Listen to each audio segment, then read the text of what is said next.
من همزه ونفخه ونفثه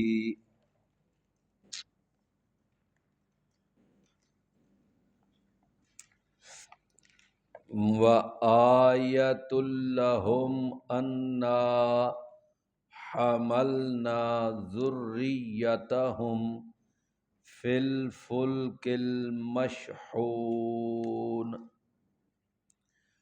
وخلقنا لهم من مثله ما يركبون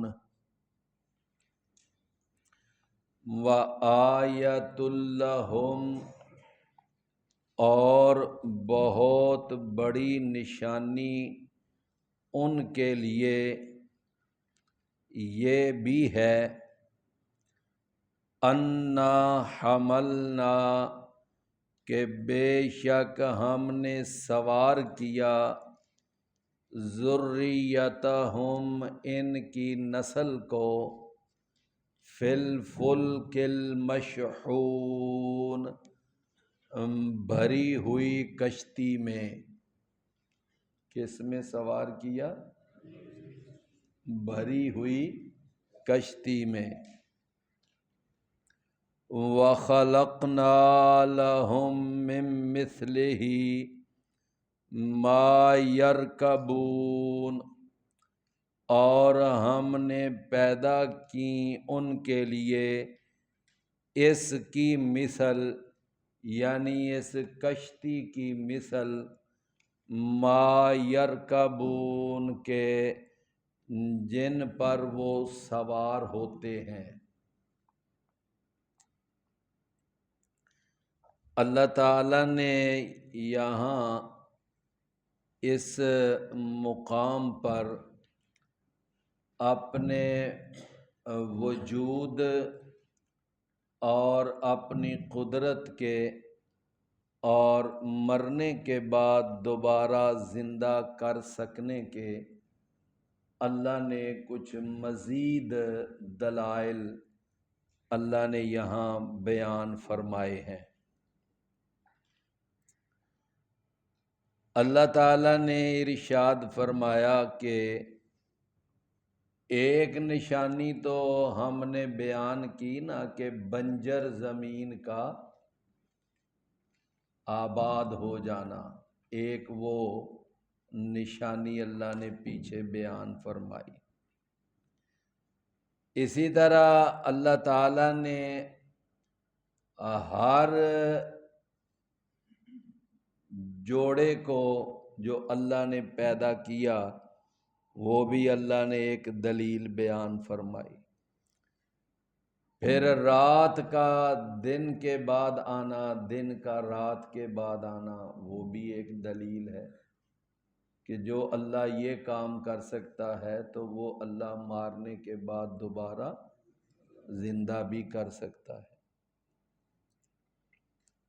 اسی طرح سورج کا طلوع ہونا اور غروب ہونا، اس کا محو گردش رہنا، یہ بھی ایک دلیل ہے کہ اللہ مارنے کے بعد دوبارہ زندہ کر سکتا۔ اسی طرح چاند کا اپنی وہ 28 منزلیں طے کر کے پھر نمودار ہو جانا ہر مہینے، یہ بھی دلیل ہے کہ اللہ مارنے کے بعد دوبارہ زندہ کر سکتا۔ تو فرمایا ایک بہت بڑی دلیل وہ یہ بھی ہے کیا کہ یہ جو پانیوں کے اوپر کشتیاں چلتی ہیں، تو کشتیوں کا پانیوں پر چلنا یہ بھی اس بات کی بہت بڑی دلیل ہے کہ اللہ ہے اور وہ بڑی قدرتوں والا ہے، اور وہ مارنے کے بعد دوبارہ زندہ بھی کر سکتا ہے۔ اب بندہ کہتا ہے اس میں کون سی دلیل ہے؟ دیکھیں بھائیوں کہ یہ جو پانی ہے وہ کہیں کھڑا ہو یا چل رہا ہو تو اس پانی کے اوپر انسان ایک سوئی بھی ایسے رکھے نا تو وہ نیچے ڈوب جائے گی، وہ پانی کے اوپر ٹھہر نہیں سکے گی۔ لکڑی کا ایک ڈنڈا ایسے اوپر رکھو وہ بھی نیچے چلا جائے۔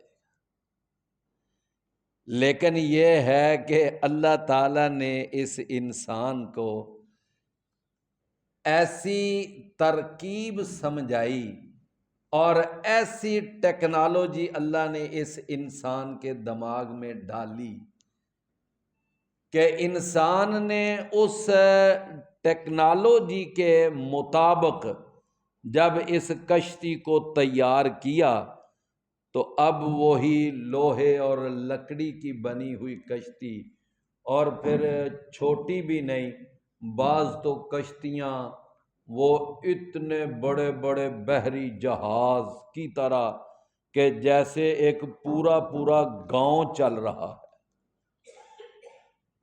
انسان دیکھ لیں، وہ اتنی بڑی کشتی بنا لیتا ہے، اس کو سمندر میں چلا لیتا ہے۔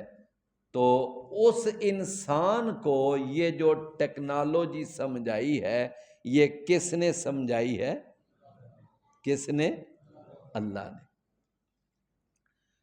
سب سے پہلا انسان جس نے کشتی تیار کی اس کائنات میں، وہ کون ہیں؟ جناب نوح علیہ السلام۔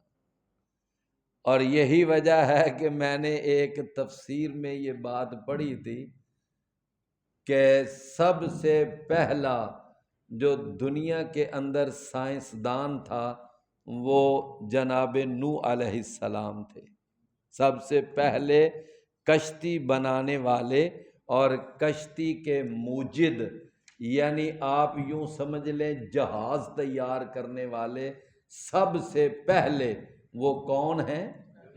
جناب نوح علیہ السلام۔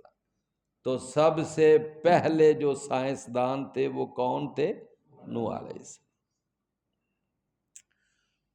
تو اللہ تعالیٰ نے ان کو یعنی وہ ساری ترکیب سمجھائی، وہ ٹیکنالوجی سمجھائی، اور اللہ نے خود قرآن میں بیان کیا کہ وہ کشتی ہماری مکمل نگرانی میں تیار کر رہے تھے، وہ کشتی ہماری نگرانی میں تیار ہو رہی تھی، ہماری مکمل اس کے اوپر آبزرویشن تھی اور ہم اس کو آبزرو کر رہے تھے، ہم ان کو سارا کچھ سمجھا رہے تھے، اب یوں کریں، اب یوں کریں، اب یہ کریں، اب یہ کریں۔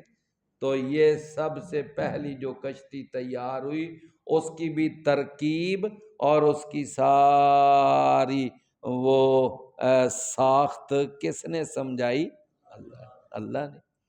تو وہ اللہ تعالیٰ جو ہے اس نے چونکہ ترکیب سمجھائی، لہذا اتنی بڑی بڑی کشتیاں، اتنے بڑے بڑے جہاز، اور پھر اس کے بعد آگے مزید جب اس نے ترقی کی، پھر وہ بادبانی جہاز بنائے گئے، اور پھر ایندھن والے جہاز مارز وجود میں آ گئے، پھر پیٹرول کے ساتھ چلنے والے جہاز، اب تو بڑی بڑی آبدوزیں اب زمین کے اندر وہ کام کر رہی ہیں۔ یہ ساری کون سمجھاتا ہے ٹیکنالوجی؟ اللہ سے۔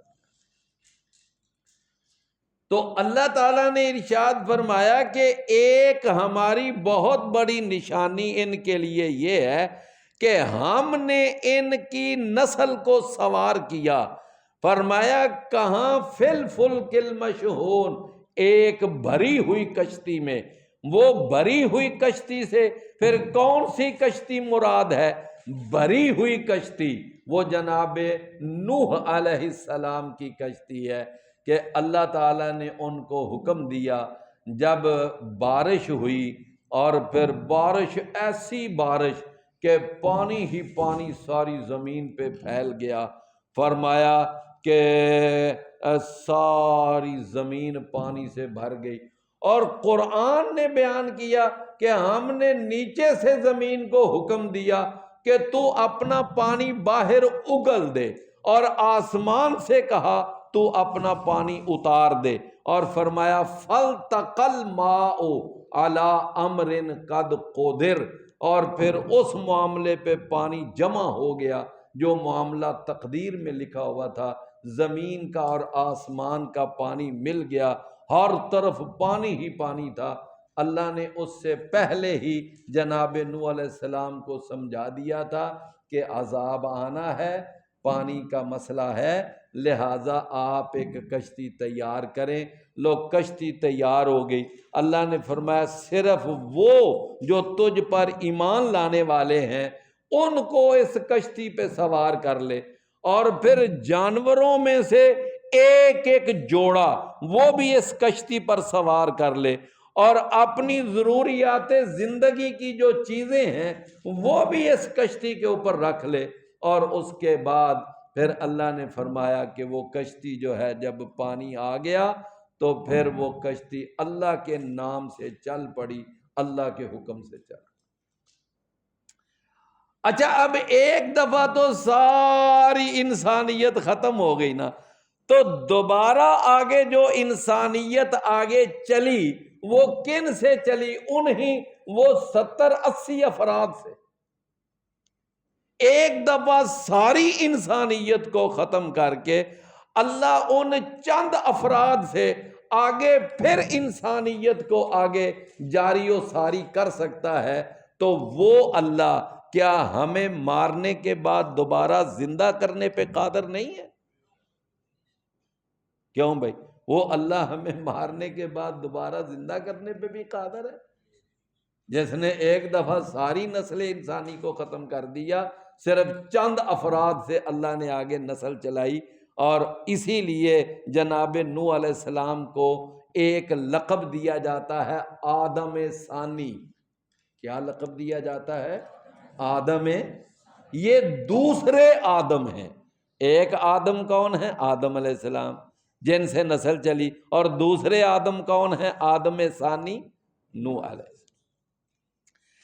فرمایا وَآیَةٌ لَّهُمْ أَنَّا حَمَلْنَا ذُرِّيَّتَهُمْ فِي الْفُلْكِ الْمَشْحُونِ، بھری ہوئی کشتی میں ہم نے ان کو سوار کیا۔ بھری ہوئی کشتی سے پھر کون سی کشتی مراد ہے؟ نوح علیہ السلام والی کشتی، جس کے موجد کون ہے، جس کے بانی کون ہے، جس کو تیار کرنے والے کون ہیں؟ جناب نوح علیہ السلام۔ فرمایا وَخَلَقْنَا لَهُم مِّن مِّثْلِهِ مَا يَرْكَبُونَ، اور ہم نے پیدا کی پھر ان کے لیے مِن مِّثْلِهِ، اس کشتی جیسی اور بھی کئی سواریاں کہ جن کے اوپر سوار ہوا جا سکتا ہے۔ فرمایا ما یرکبون، کہ جس پر وہ سواری کرتے ہیں۔ آگے پھر اللہ تعالیٰ نے اونٹ پیدا کیے، پھر گھوڑے پیدا کیے، خچر پیدا کیے، پھر گدھے پیدا کیے۔ جب آگے پھر زمانہ بدلا، اللہ نے پھر اس کے بعد اور بھی کئی، پہلے یہ یعنی گدھا گاڑی، ٹانگا گھوڑا، یہ مارز وجود میں آئے۔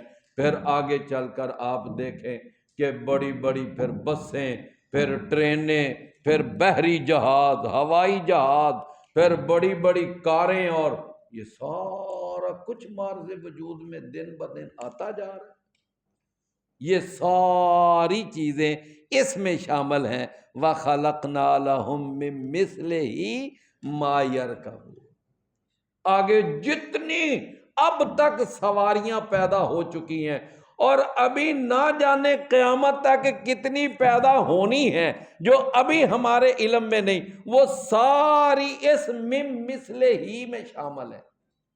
وہ ساری کس میں شامل ہیں؟ مِن مِّثْلِهِ۔ فرمایا ان نشاء نغرقہم، اگر ہم چاہیں تو ہم ان کو غرق کر دیں، اگر ہم چاہیں تو ہم ان کو غرق کر دیں۔ اللہ اکبر۔ فرمایا فلا صریخ لہم، جب ہم غرق کرنے پہ آئیں، ہم کسی کو ڈبونے پہ آئیں، تو پھر کوئی دنیا کے اندر کوئی مائی کا لال، پھر اس وقت آگے پہنچ کر بچانے والا نہیں ہے، کوئی فریاد رس نہیں ہے، کوئی تمہاری فریاد پہ پہنچنے والا نہیں ہے۔ فلا صریخ لہم، کوئی اس وقت پہنچنے والا نہیں۔ آپ دیکھ لیں کہ جناب یونس علیہ السلام اپنے آپ کو نہیں بچا سکے، اللہ کے نبی ہیں، اللہ کے رسول ہیں، لیکن یہ ہے کہ جب ان کے ڈبونے کا وقت آ گیا تو اس وقت پھر اللہ تعالیٰ نے ہی ان کو مچھلی کے پیٹ سے نکالا۔ تو جناب نوح علیہ السلام جیسا پیغمبر وہ بھی اپنے آپ کو سمندر میں ڈوبنے سے بچا نہیں سکا۔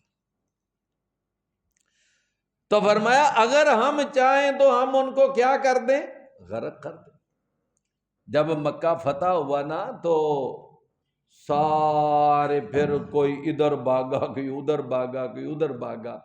تو کچھ مشرک وہ تھے جو مکہ سے بھاگ کر یہاں جو جدہ ہے نا، یہاں پر آگے جہاں یہ ساحل ہے یہاں پر آگے، اور یہاں ایک کشتی تھی، اس پر بیٹھ کر یہ حبشہ کی طرف بھاگنا چاہتے تھے۔ بھاگنے لگے، آگے گئے تو وہ کشتی جب ہچکولے کھانے لگی، طوفان آ گیا اور وہ ڈوبنے لگی، تو سارے جتنے کشتی میں بیٹھے ہوئے تھے نا، اب سارے بول پڑے، کہنے لگے اے محمد کے رب، ہمیں اس وقت اس طوفان سے بچا۔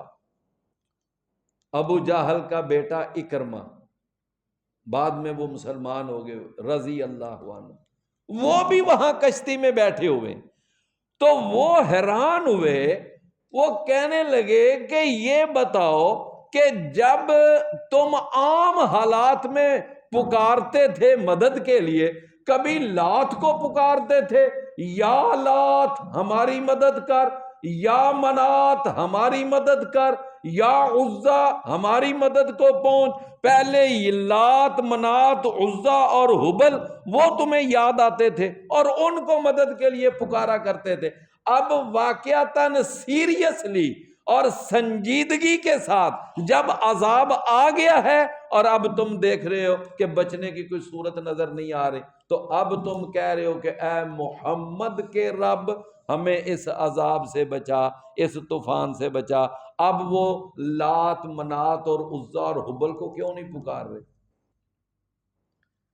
تو وہ کہنے لگے اے اکرمہ، تو نہیں نہ جانتا، بڑا بولا ہے، تجھے پتہ نہیں ہے، جب اس طرح کی کوئی یعنی سیریس قسم کی مصیبت آ جاتی ہے نا، تو اس وقت ہمارے لات منات عزا کچھ نہیں کر سکتے، اس وقت پھر بچانے پالا صرف اور صرف اللہ ہی ہے، اللہ کے سوا پھر کوئی نہیں بچا سکتا۔ اللہ اکبر۔ وہ اکرمہ جو تھا نا، وہ اصل میں نا وہ ایک مخلص مشرک تھا۔ کیا تھا؟ مخلص مشرک۔ وہ جانتا تھا، اس نے سمجھ لیا کہ اچھا یہ بات ہے، تو اس کو عقیدہ توحید سمجھ آ گیا، ضرب لگی نا اس شرکیہ عقیدے پہ تو بات سمجھ آ گئی۔ اسی وقت اندر ہی اندر اس نے عہد کر لیا کہ اگر اس وقت اللہ نے پھر بچا لیا تو میں تو سیدھا جاؤں گا محمد کریم صلی اللہ علیہ وسلم کے پاس، میں تو جا کر بیعت کروں گا، اسلام قبول کروں گا، میں تو اپنے اس آباء و اجداد کے اس شرکیہ مذہب سے توبہ کر کے میں پیچھے ہٹ جاؤں گا۔ لو، اس نے یہ عزم کر لیا، اللہ نے واقعتاً طوفان سے بچا لیا۔ وہ آیا سیدھا مکے پہنچا، اپنی بیوی سے کہنے لگا کہ محمد صلی اللہ علیہ وسلم نے میرا نام لے کر اعلان کیا ہوا ہے کہ اکرمہ اگر بیت اللہ کے پردوں کے ساتھ لٹکا ہوا بھی نظر آئے تو اس کو نہیں تم نے چھوڑنا، اس کو قتل کر دو۔ لہذا اب میں تو ایک بہت بڑا اشتہاری مجرم ہوں، تو جا کر نبی صلی اللہ علیہ وسلم سے جا کر درخواست کر اور ان سے گزارش کر، وہ مجھے معاف کر دیں، میں اسلام قبول کرنے کے لیے تیار۔ بیوی آئی، اس نے جا کر نبی صلی اللہ علیہ وسلم سے بات کی کہ بہت بڑا مجرم ہے، آپ نے تو اس کا نام لے کر کہا ہوا ہے، لیکن میں اس کے لیے معافی کی درخواست لے کر آئی ہوں۔ اللہ کے نبی صلی اللہ علیہ وسلم نے فرمایا جاؤ اپنے خامد سے کہو آ جائے، میں نے اس کو معاف کر دیا۔ اللہ نے دیکھ لے ان سے بڑا کام لیا ماشاءاللہ۔ اکرمہ رضی اللہ عنہ بعد میں مسلمانوں کی طرف سے جنگوں میں شامل ہوئے اور بڑے سپہ سالار کے طور پر انہوں نے پھر آگے جنگیں لڑی۔ اللہ نے ان سے کام لیا۔ میرے پیارے بھائیوں، جب اللہ کسی کو ڈبونے پہ آئے تو پھر اس وقت کون بچانے والا ہے؟ صرف اللہ، اللہ کے سوا۔ تو پھر ہمارے یہاں جو عقیدہ پایا جاتا ہے کہ لے 11ویں والے دا نام تے ڈوبی ہوئی تر جائیں گی، پھر یہ عقیدہ غلط ہے۔ یا یہ جو قرآن کہہ رہا ہے، یہ آپ کے سامنے آیت ہے 43 نمبر آیت سورہ یاسین۔ ویسے لوگ سورہ یاسین پڑھتے بہت ہیں، سورہ یاسین لیکن سورہ یاسین میں جو اللہ نے توحید بیان کی ہے اس توحید کو نہیں سمجھتے کہ اس توحید اس کے اندر اللہ نے بیان کیا کی ہے۔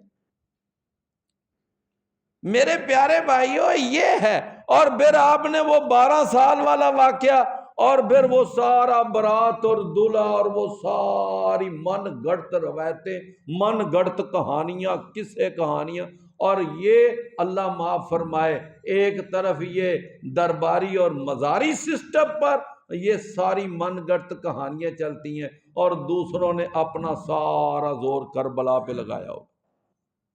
وہ ادھر لوگوں کو پاگل بنائے پھرتے ہیں، یہ ادھر لوگوں کو پاگل بنائے پھرتے ہیں۔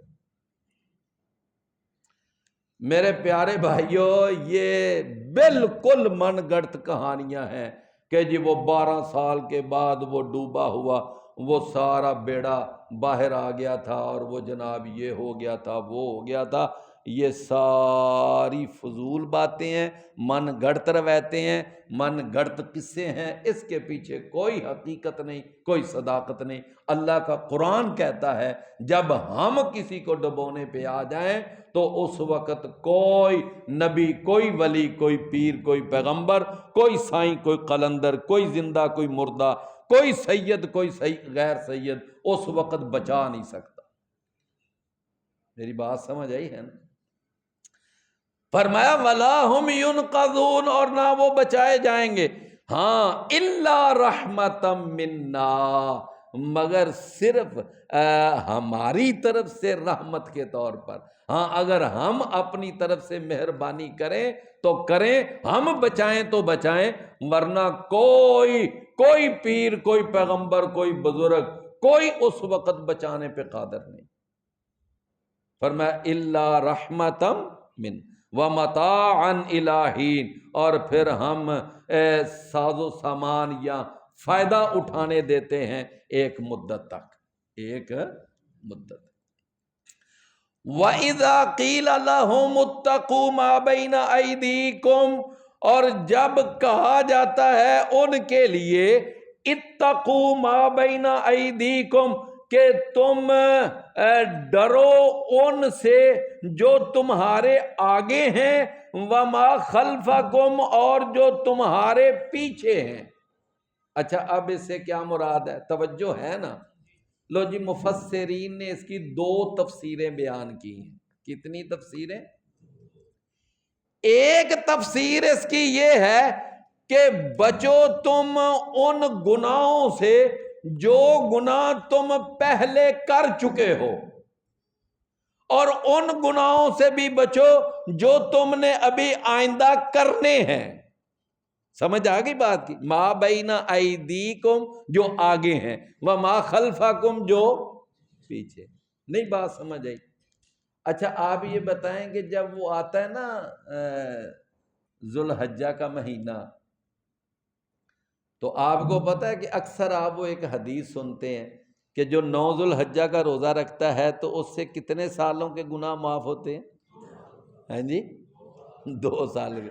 وہ کون سے 2 سال ہیں بھلا؟ ہیں جی ایک گزشتہ اور ایک آئندہ۔ سمجھ آئی نا بات کی؟ تو فرمایا جب ان سے کہا جاتا ہے کہ ان گناہوں سے بچو کہ جو تم پہلے کر چکے ہو اب ان سے بچو کا معنی کیا کہ ان سے توبہ کرو، ان سے کیا کرو، اللہ سے ان کی معافی مانگو، استغفار کرو ان کا، اور جو آئندہ ہیں ان سے ویسے احتیاط کرو کہ ہم نے یہ گناہ نہیں کرنا۔ اچھا، ایک تو ہو گئی یہ تفسیر، دوسری تفسیر کیا ہے بلا؟ دوسری تفسیر یہ کی ہے کہ بچو تم ان عذابوں سے کہ جو اس دنیا میں پیش آنے والے ہیں، اور بچو تم ان عذابوں سے جو مرنے کے بعد پیش آنے والا ہے۔ مرنے کے بعد کون سا عذاب پیش آنے والا ہے؟ قیامت کا۔ یعنی اس دنیا کے عذاب سے بھی بچو اور اس آخرت کے۔ تو کتنی تفسیریں ہو گئیں؟ دو۔ ایک ہے کہ پہلے گناہوں سے بھی بچو، یعنی ان سے استغفار کرو، معافی مانگو، آئندہ آنے والے گناہوں سے بھی بچو، ان سے ویسے احتیاط کرو، نہیں کرنے یہ گناہ۔ اچھا، دوسری تفسیر کیا ہے کہ ان دنیا کے عذاب سے بھی بچو اور آخرت کے۔ فرمایا وَإِذَا قِيلَ لَهُمُ اتَّقُوا، جب ان سے کہا جاتا ہے کہ بچو تم ان عذابوں سے جو اس دنیا سے متعلق ہیں، وَمَا خَلْفَكُمْ، اور جو آئندہ آنے والے ہیں اور جو اس دنیا میں آنے، لَعَلَّكُمْ تُرْحَمُونَ، تاکہ تم پر رحم کیا جائے۔ فرمایا لیکن ان کا حال کیا ہوتا ہے؟ ان کو نصیحت کی جاتی ہے کہ ان عذابوں سے بچو، ان گناہوں سے بچو، لیکن ان کا وتیرہ کیا ہے؟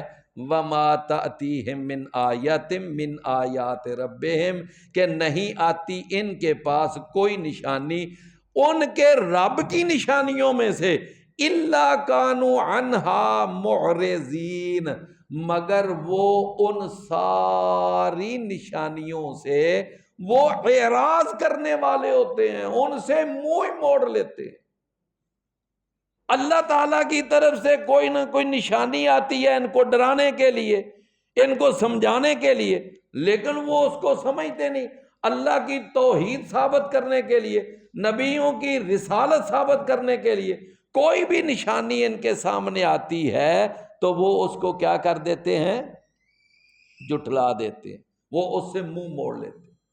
آپ دیکھیں کہ محمد کریم صلی اللہ علیہ وسلم سے آ کر انہوں نے کہا کہ اے محمد صلی اللہ علیہ وسلم، آپ نہ ہمیں یہ جو چاند ہے نا اس کے 2 ٹکڑے کر کے دکھائیں، ہم آپ کو نبی مان لیں۔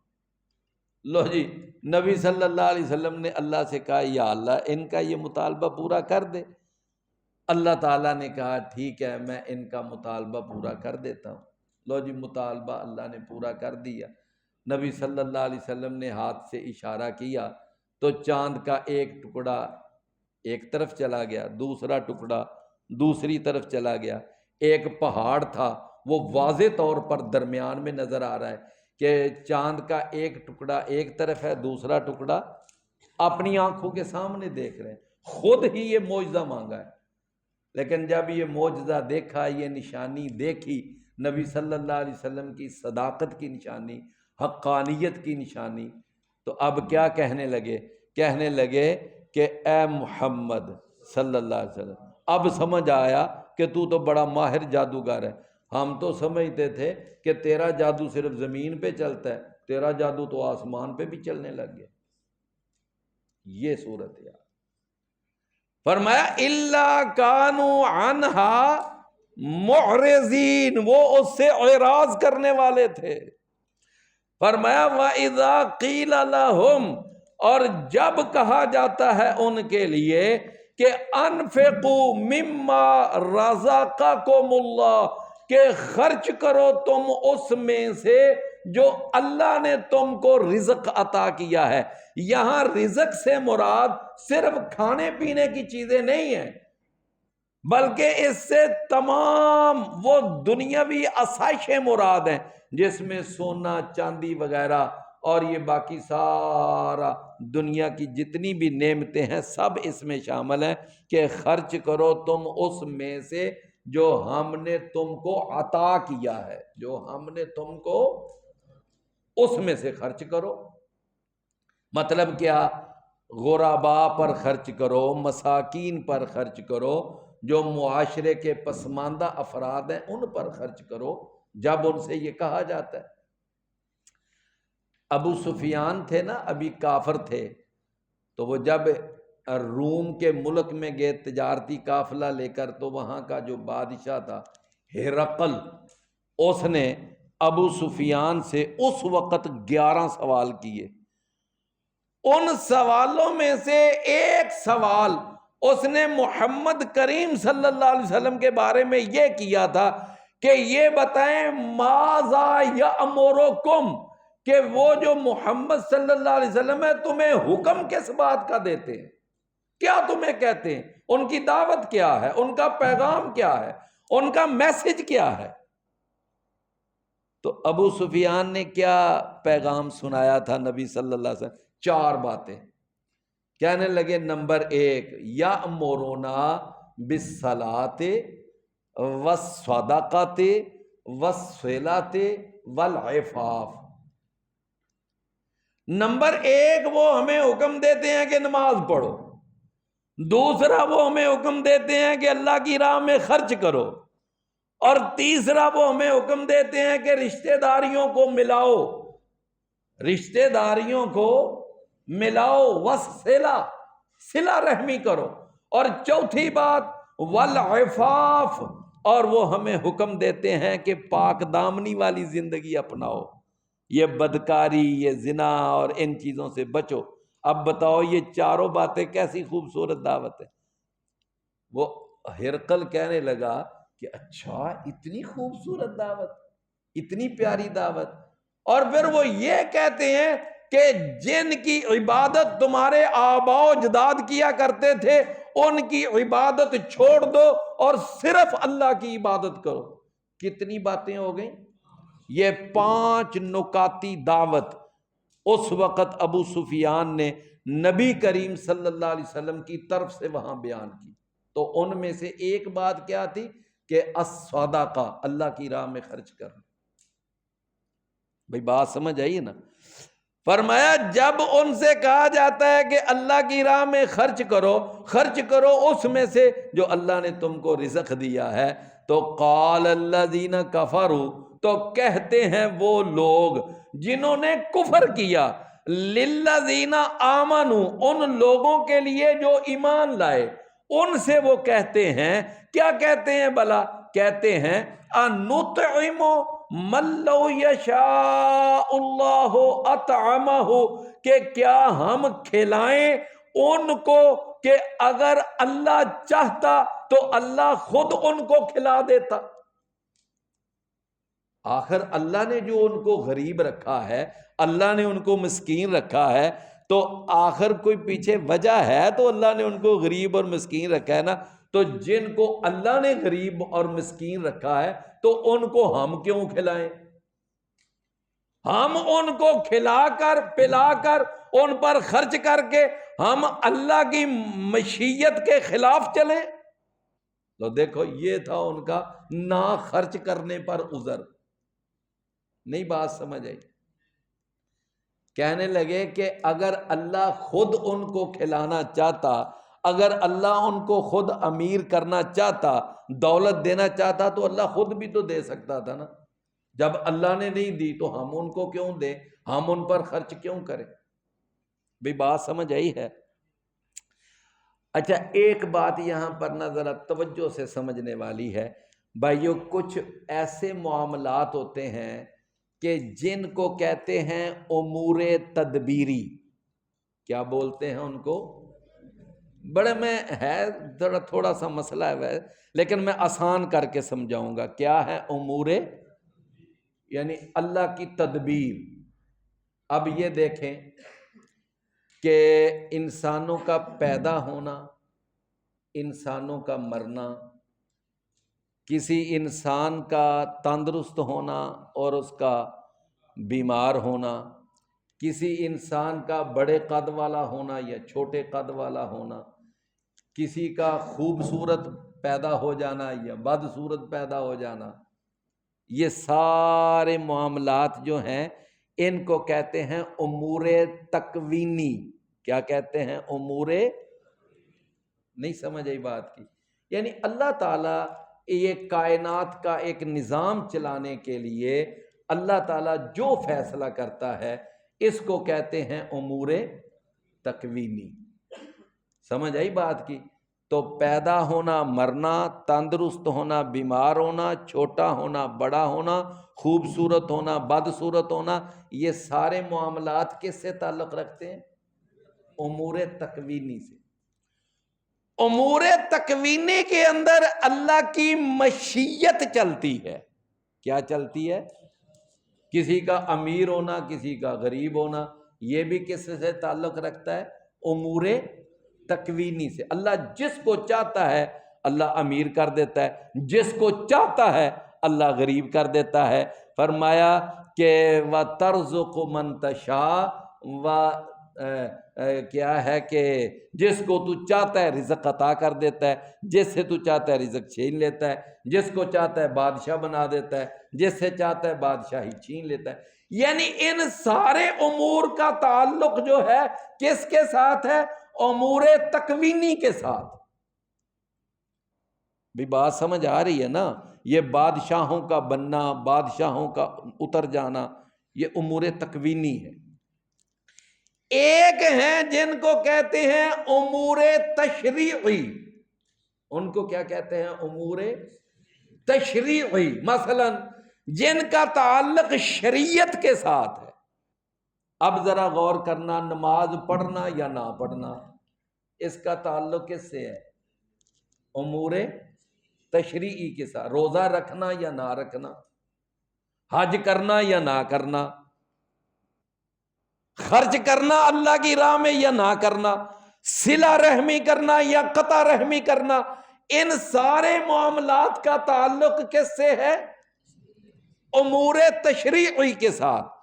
تو یہ ذرا فرق سمجھنا چاہیے کہ کسی کا امیر ہونا، غریب ہونا، یہ اللہ کی مشیت کے تحت ہے، اور اللہ کی مشیت، اس کی مصلحت کیا ہے، حکمت کیا ہے؟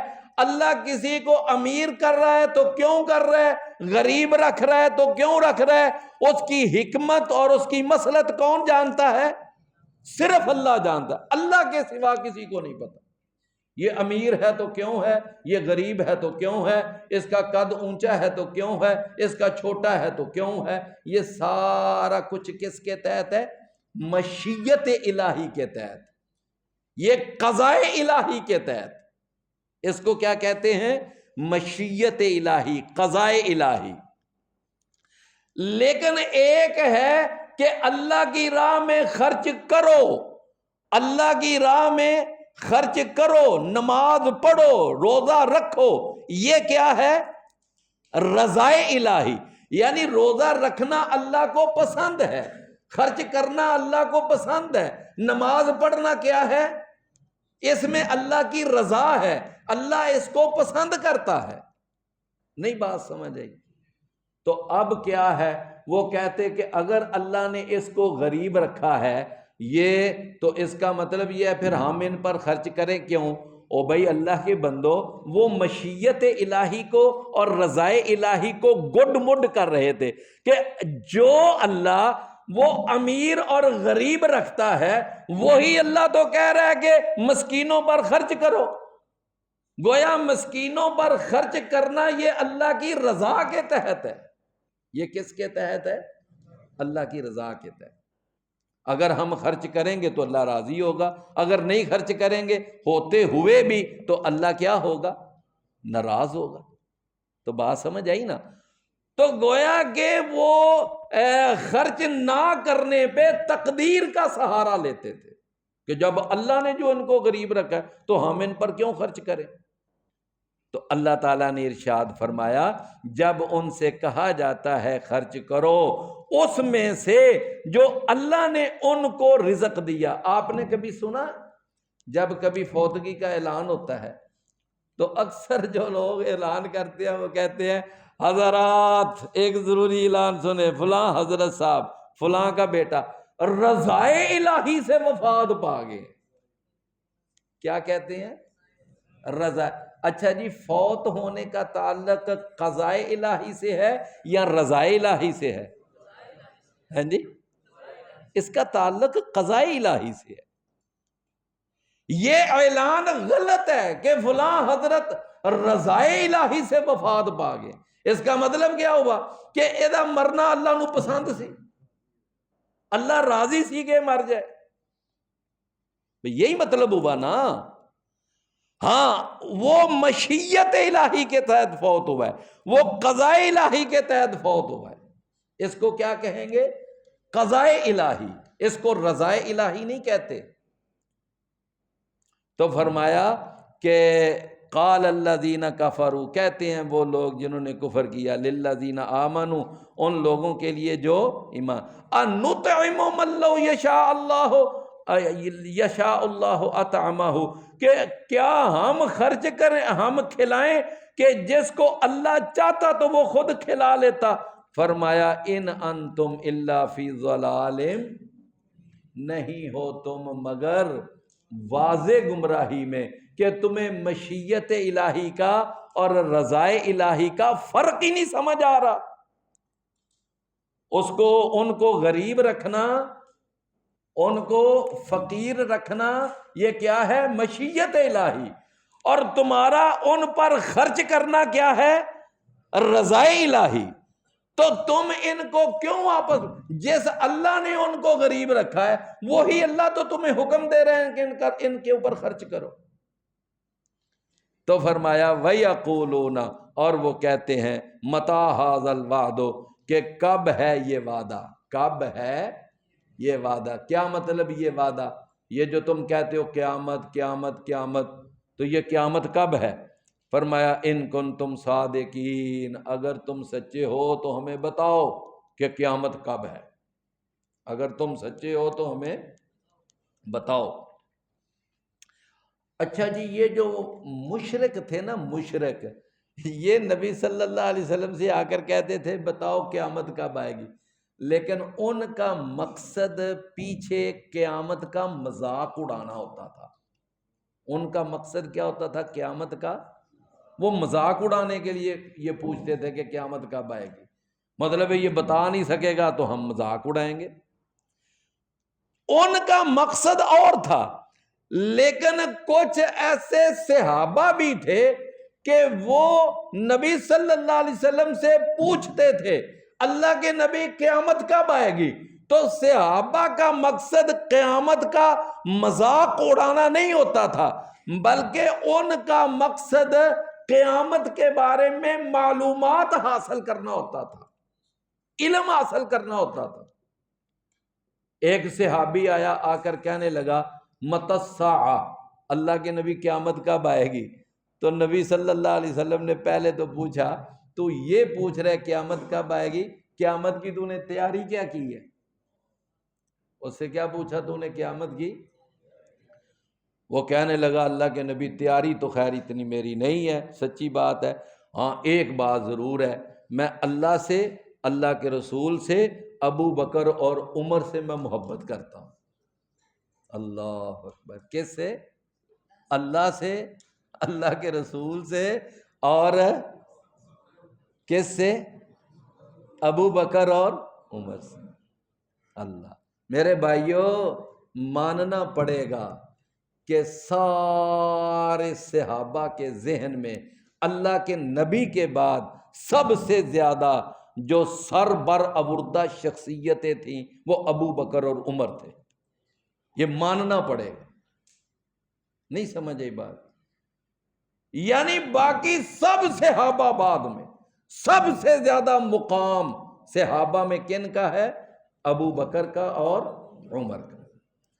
اللہ کے نبی صلی اللہ علیہ وسلم نے فرمایا اچھا پھر خوش ہو جا، قیامت کے دن تو جس سے محبت کرتا ہے تیرا ساتھ بھی ان کے ساتھ ہی۔ ایک صحابی آیا، اللہ کے نبی قیامت کب آئے گی؟ تو نبی صلی اللہ علیہ وسلم نے فرمایا قیامت اس وقت آئے گی جب امانت ضائع ہونے لگ جائے گی، امانت ضائع۔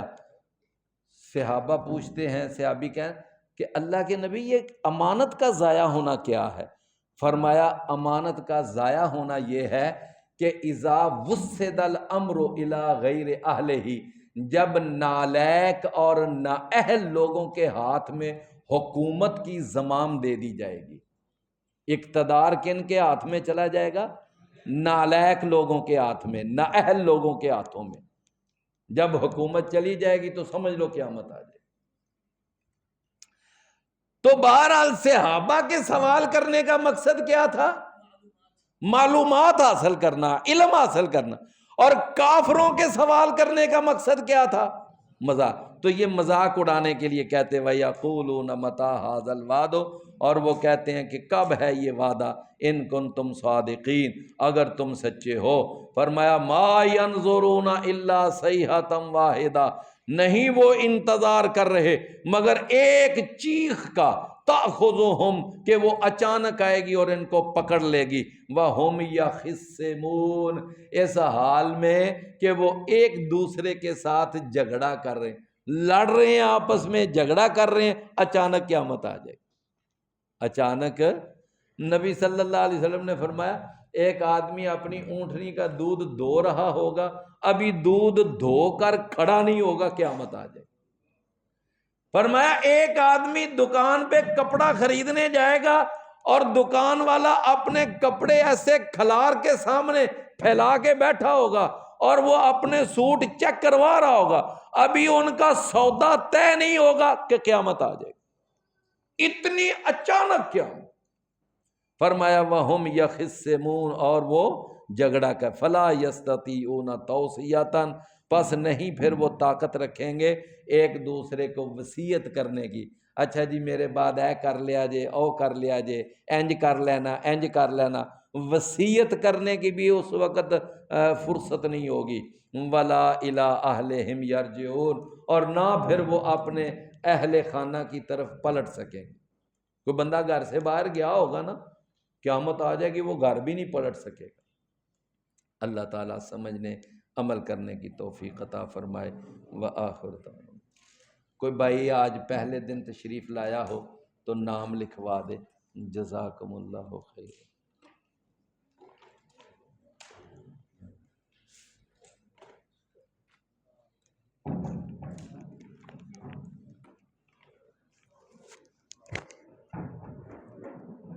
اے بھائیو، یہ جو آپ کو پانی دیا جاتا ہے نا بوتلوں میں، تو جب آپ پانی